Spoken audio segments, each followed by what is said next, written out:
जय हिंद दोस्तों। आज के क्लास में आप सभी का स्वागत है। जैसा कि हम लोग पीछे के क्लास में क्या पढ़े थे, मुगल काल हम लोगों ने स्टार्ट किया था।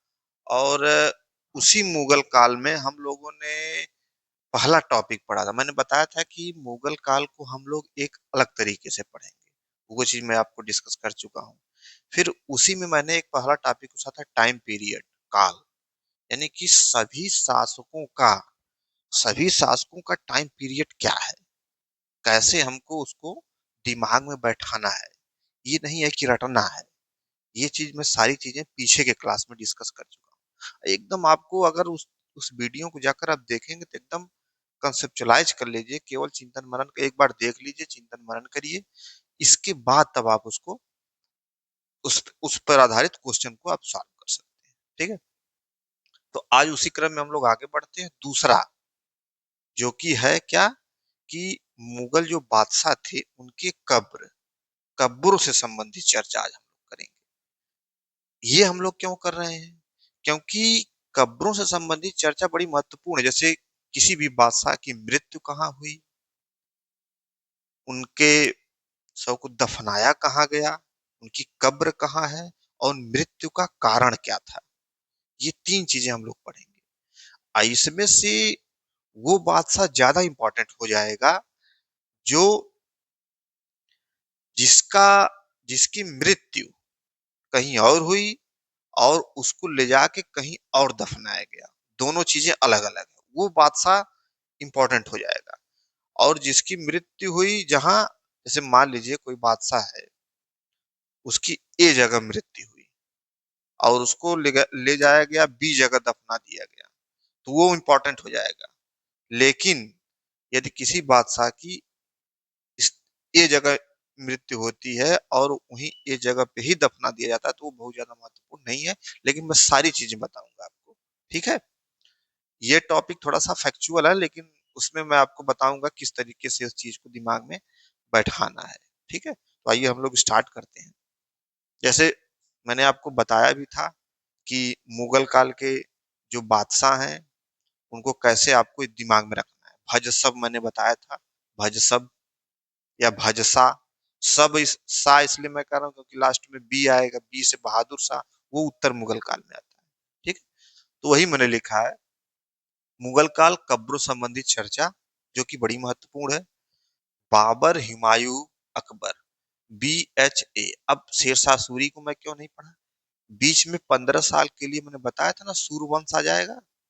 कौन कौन आएगा उसमें? शेरशाह सूरी और उसके वंशज। तो इसको इसीलिए मैंने इसको क्या कर दिया है, आयत बना के उसको घेर दिया है। ठीक है, आयत से ये अलग है।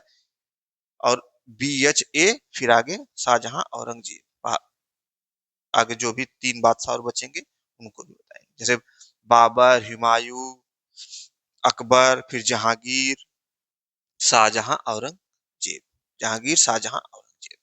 ठीक है, तो पहले इन चारों को देख लेते हैं। अब देखिए, इनको मैंने बताया ना कि कब्र संबंधी चर्चा में तीन चीजें देखेंगे। एक तो कब्र कहाँ है, मृत्यु कैसे हुई, कहाँ हुई, और उनका कारण क्या था।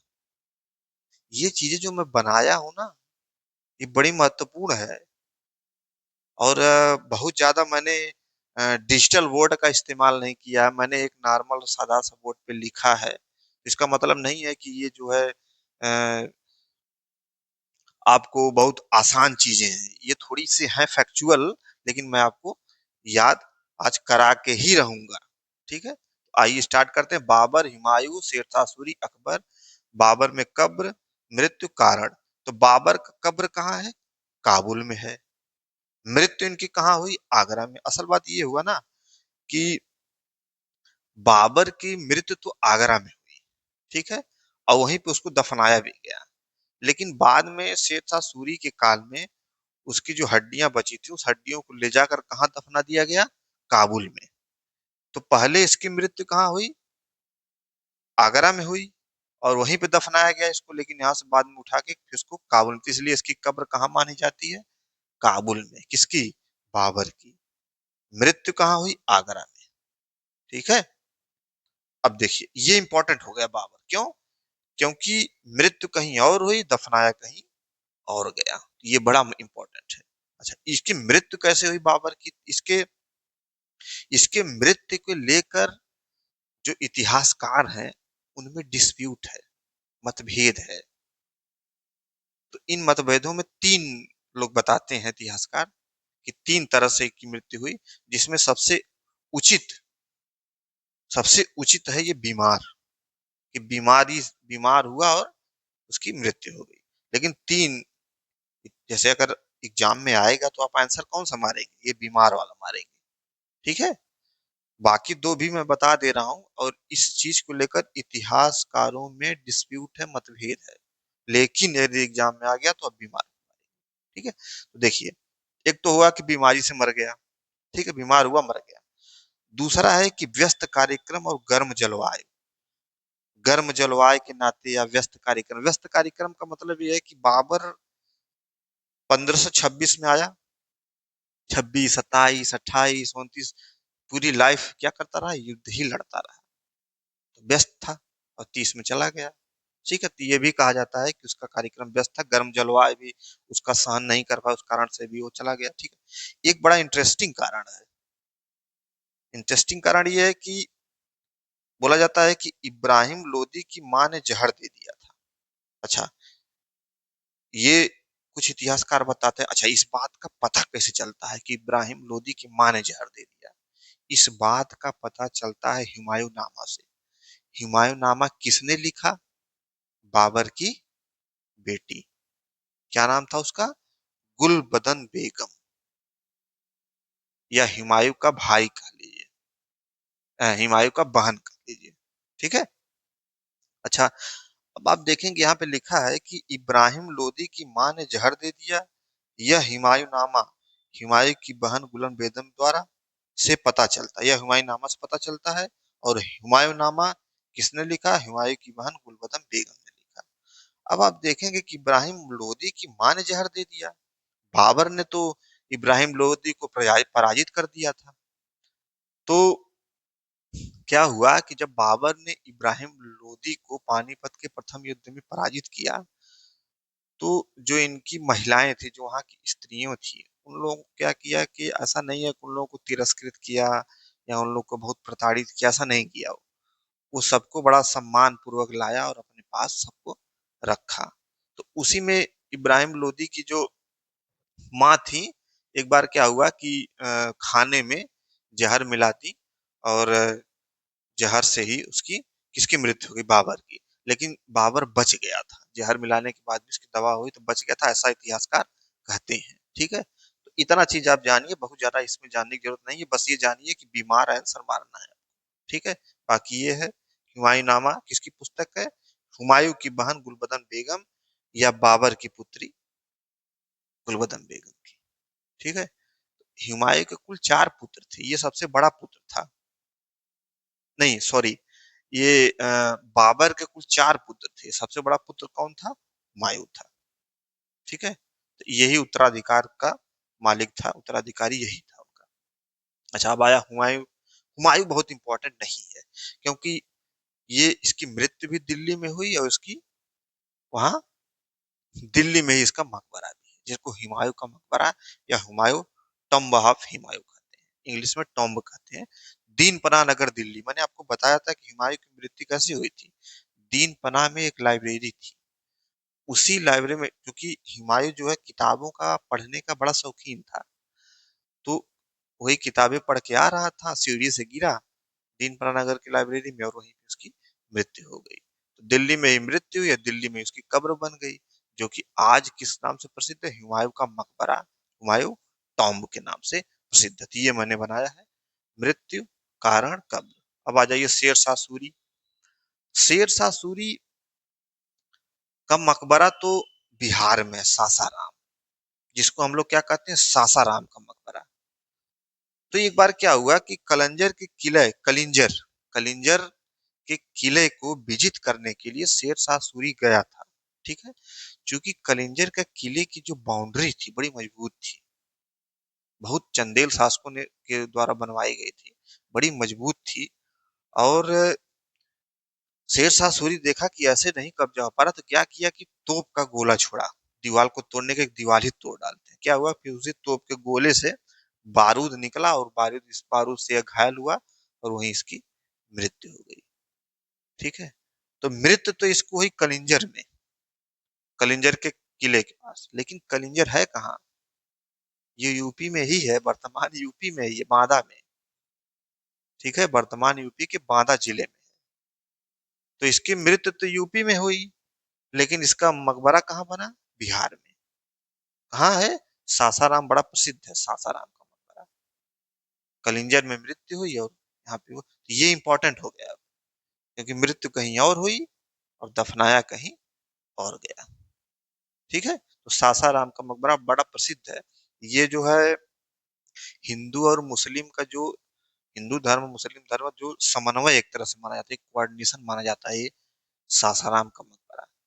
ठीक है, आगे अकबर, अकबर का भी देख लीजिए वही दशा है कि आगरा में ही मृत्यु हुई, सिकंदरा में, और वहीं पे सिकंदरा आगरा के समीप ही इसको दफना दिया गया।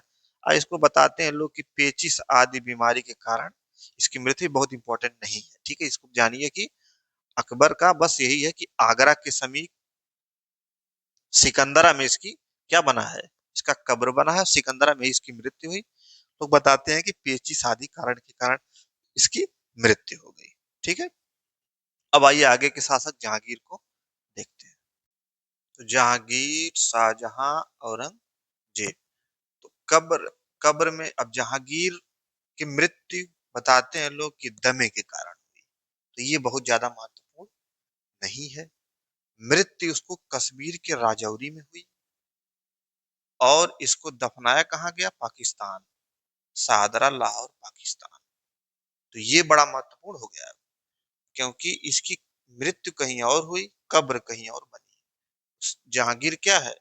महत्वपूर्ण है, तो जहांगीर को ध्यान में आप रखेंगे। जहांगीर की कब्र कहाँ है? शाहदरा, पाकिस्तान, लाहौर में है। ठीक है, और मृत्यु कहाँ हुई थी? कश्मीर के राजौरी में, दमे के कारण हुई थी। शाहजहां का देखिए, शाहजहां का तो आप जानते ही होंगे। शाहजहां के बारे में कुछ बताने की जरूरत है नहीं। हो सकता है आपने मूवी भी देखी हो, एक मूवी अभी आई थी छावा। मूवी एक छावा है जो आपने देखा होगा। उसमें औरंगजेब ने क्या किया था? अपने पिता को क्या किया था? आगरा के किले में कैद कर दिया था। तो उनका पिता कौन था? यही था, शाहजहां था। तो शाहजहां को औरंगजेब ने आगरे के किले में कैद किया था और उसी में उनकी क्या हो गई? मृत्यु हो गई। और जब मृत्यु हो गई उसी में, तो क्या किया गया कि आगरा में ही, आगरा के किले में मृत्यु हुई तो आगरा में मृत्यु हुई। और आगरा के ताजमहल जो है, आगरा में ताजमहल आप जान ही रहे हैं, ताजमहल के समीप अपनी पत्नी के साथ इनको क्या किया गया? दफना दिया गया। तो शाहजहां आगरा में दफनाए गए, ताजमहल के बगल में अपनी पत्नी के साथ दफनाए गए। ठीक है, अगला है औरंगजेब। औरंगजेब को तो आप जान ही रहे हैं कितना क्रूर था। अब उसकी जिद इतनी थी, दक्षिण भारत को लेकर इतनी जिद थी, इतनी जिद थी कि क्या किया उसने कि दक्षिण भारत की नीति, उसकी नीति मतलब वो जीतना चाहता था, लूटना चाहता था। कारण जीवन के कई वर्ष दक्षिण भारत में ही बिता दिए, और वही बिता दिया, वही उनकी मृत्यु हुई, कब्र भी बन गई। अहमदनगर महाराष्ट्र में क्या हुआ? इसकी मृत्यु हुई, दक्षिण भारत। और दौलताबाद, औरंगाबाद, खुलदाबाद तहसील है, महाराष्ट्र में ही है, वहां पे इसकी क्या है? कब्र है, खुलदाबाद। तो महाराष्ट्र में ही मरे, महाराष्ट्र में ही कब्र बन गई। बहुत महत्वपूर्ण नहीं है, लेकिन ये दिमाग में रखना है कि दौलताबाद, औरंगाबाद, और सबसे अगर समीप वाला है तो खुलदाबाद तहसील में उसकी कब्र है, औरंगजेब की। अब इतनी चीजें मैंने बताया, ये सब आप नोट तो कर ही लेंगे, लेकिन ये सब याद कैसे आपको रहेगा? एक छोटा सा मैंने निमोनिक्स बनाया है। अब आप कहेंगे कि आप कहते हैं कि ज्यादा ट्रिक पे ध्यान ना दीजिए, तो कुछ मैंने बताया ना कि कुछ ऐसी फैक्चुअल चीजें होती हैं जो बहुत ज्यादा फैक्चुअल होती है, उस पर थोड़ा सा ट्रिक बनाना जरूरी है। ये नहीं है कि ट्रिक पे ट्रिक लगे बनाने, नहीं। मैंने कंसेप्ट से भी समझा दिया है, थोड़ा सा ट्रिक भी जान लीजिए तो क्या दिक्कत है। आइए समझ लेते हैं। भाई, जो सब मैंने बताया था, सासाराम का मकबरा किसका है? शेरशाह सूरी का है। तो उसको मैंने नहीं लिखा क्योंकि वो बीच में 15 साल सूरवंश का था, बीच में 15 साल अलग से आ जाता है मुगलों को हटाकर।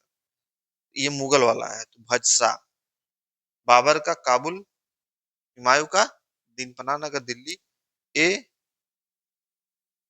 अकबर है। अकबर का आप जान ही रहे हैं। सी से क्या होगा? सी से क्या होगा?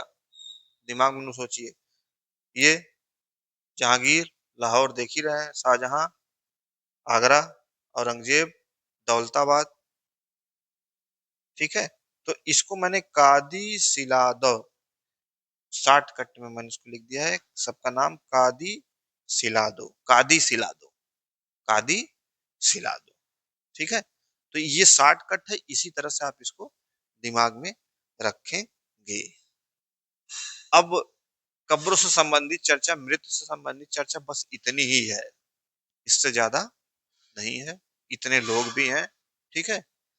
तो अब हम आपसे मिलते हैं अगले लेक्चर में, जिसमें हम लोग एक नया टॉपिक, मैं सोच रहा हूँ कब आपको पॉलिटिकल हिस्ट्री थोड़ा बता दूं, राजनीतिक इतिहास बता दूं, क्योंकि बड़ा आपको पसंद आता है। मार्क काट बताऊंगा कि किसका खून कितना बहा, किसकी गर्दन कैसे कटी, ये सब बताऊंगा तो आपको थोड़ा इंटरेस्ट आएगा।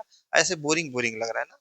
चलिए अगले क्लास में हम लोग राजनीतिक इतिहास ही चालू करते हैं, पॉलिटिकल हिस्ट्री। सबसे पहले किससे स्टार्ट करेंगे? बाबर से। ठीक है। तो और चीजें छोड़कर पहले हम लोग पॉलिटिकल हिस्ट्री पढ़ लेते हैं, फिर और जो चीजें बची हैं टॉपिक उसको पढ़ते पढ़ेंगे। ठीक है। तो मिलते हैं आपसे अगले लेक्चर में। तब तक के लिए मस्त रहिए, व्यस्त रहिए। जय हिंद।